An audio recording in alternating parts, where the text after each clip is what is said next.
तो युधिष्ठिर ने कहा, बेटा चक्रव्यूह की रचना कर दी गई है और इसका भेदन सिर्फ अर्जुन और कृष्ण ही कर सकता है।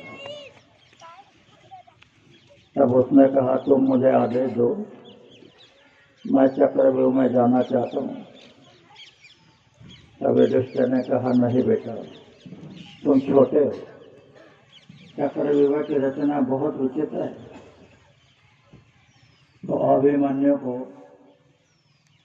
थोड़ा अभिमान हो गया,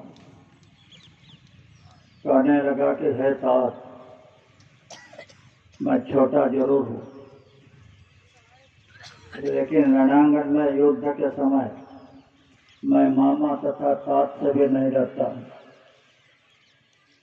ये अभिमान के लफ्ज दीनवाणी में बोला, लेकिन इसमें अभिमान छुपा हुआ था। परिणाम यह हुआ, अभिमन्यु ने चक्रव्यूह का भेदन किया, लेकिन मारा गया भगवान कृष्ण के होते हुए। तो अभिमान बहुत बुरी चीज है, कभी भी अंतर में इसको आने मत दो, हमेशा के लिए सतर्क रहो। अगर ये आ गया तो संभलना मुश्किल, तो बार बार अपनी निगरानी करते रहो। वैसे तो यह भी सूचना दी है उन्होंने कि आएगा घोर जमाना, ऐसा समय आगे आ रहा है, आएगा घोर जमाना, सब पंथ बढ़ेंगे नाना, कई प्रकार के पंथ हो जाएंगे, कई प्रकार के धर्म हो जाएंगे, सबको होगा अभिमाना। धर्मियों को,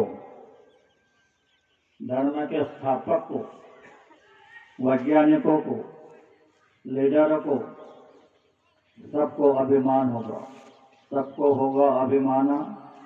बिरला ही छूटेंगे खारी, इसमें बहुत कम लोग छूटेंगे, क्योंकि यह कहा है कि जिसके अंदर में तीर के बराबर भी अभिमान होगा तो उसे नरक जाना पड़ेगा। तो ये महापुरुषों ने इशारे दे करके रखे हैं। तो ये जो कहा आएगा घोर जमाना, तो ये जमाना अभी आया है और सबको अपने अपने हिसाब से, अपने कर्तव्य के, अपने संसार का अभिमान है। तो कहा हर गांव पड़ेगा डाका, कि ऐसा समय आएगा, ऐसा जमाना आएगा, कुंडों का जो बोलबाला होगा, जहाँ झंडे लगेंगे और हर गांव में डाका गिरेगा, हर गांव करेगा डाका, गुंडों से रहेगा ढाका, सेवा करेगा कोई बाका, होगा सतयुग का अधिकारी। यह जो आप और हम आवाज लगा रहे हैं कि सतयुग आएगा, सतयुग आएगा, कलयुग जाएगा, तो अगर सतयुग के अधिकारी बनना चाहते हो, यानी सतयुग को देखना चाहते हो, तो महात्माओं ने कहा कि सेवा करेगा कोई बाका।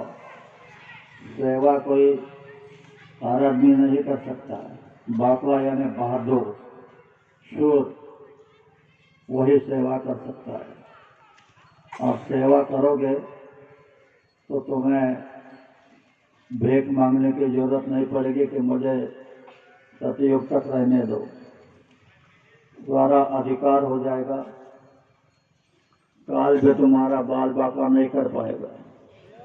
जय मैं तो आज नूतन वर्ष प्रारंभ में मालिक की दया से आपको ये बताना चाहता हूँ, काल तो क्या, महाकाल भी अपना जाल बिछा दे तो वह भी तुम्हारा नुकसान नहीं कर सकता है,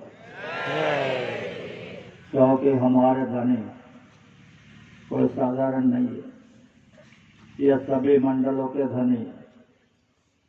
यानी 16 ब्रह्म जो है, इन ब्रह्म इनके पुत्र है, और हम भी उनके पुत्र हैं।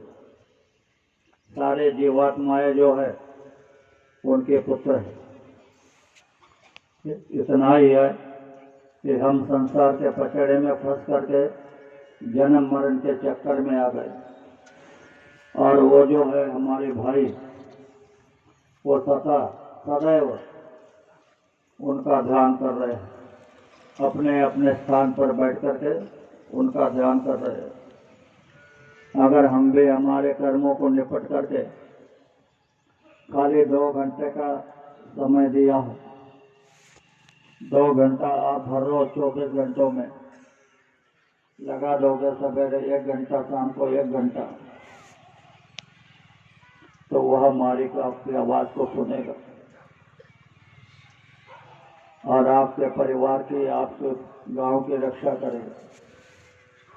ऐसा तो कई प्रकार है, बीच में उतना समय नहीं है बताने को, लेकिन मैं ये बताऊंगा कि आप पूर्ण धनी के अनुयायी हो तो डरने की कोई बात नहीं है। चाहे जितनी व्यवहार रचना हो जाए, और हो रही है, कई प्रकार की व्यवहार की रचना हो रही है उसके तरफ से, आप समझ नहीं पा रहे हैं तो तुम चाहते तो हो कि हमसे गलती ना हो, लेकिन उसकी व्यवहार रचना में आप फंसी जाते हो तो निकलना मुश्किल। तो इसमें अगर आपके भीतर में जरा भी अभिमान नहीं होगा तो निकल आओगे, नहीं तो अभिमन्यु के तरह रगड़ दिए जाओगे। स्वयं भगवान के होते हुए मारा गया है। इस घटना को याद रखना। हम कुछ नहीं, 2 दिन के यहाँ पर यह सारा 2 दिन का तन और मन का मेला है, था कुछ भी नहीं है। इस धरती के ऊपर हमेशा टिकी रहने वाली कोई चीज नहीं, तुम भी नहीं, मैं भी नहीं, अवतारी शक्तियां नहीं, महापुरुष नहीं, सबको जाना पड़ रहा है। पर जाने से पहले कुछ ऐसा काम कर दो कि तुम्हारा नाम रह जाए, तुम्हारा कर्तव्य रह जाए। तो मन को समझाने के लिए जब कहा था, तो जीवात्मा मन को समझाती है कि हे मन,